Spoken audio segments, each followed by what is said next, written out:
حشام بن عروہ نے عروہ کے واسطے سے بتایا کہ ان سے سوال کیا گیا، کیا حائضہ بیوی میری خدمت کر سکتی ہے یا ناپاکی کی حالت میں عورت مجھ سے نزدیک ہو سکتی ہے؟ عروہ نے فرمایا، میرے نزدیک تو اس میں کوئی حرج نہیں ہے، اس طرح کی عورتیں میری بھی خدمت کرتی ہیں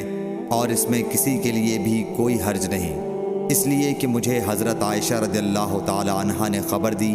کہ وہ رسول کریم صلی اللہ علیہ وسلم کو حائضہ ہونے کی حالت میں کنگھا کیا کرتی تھیں،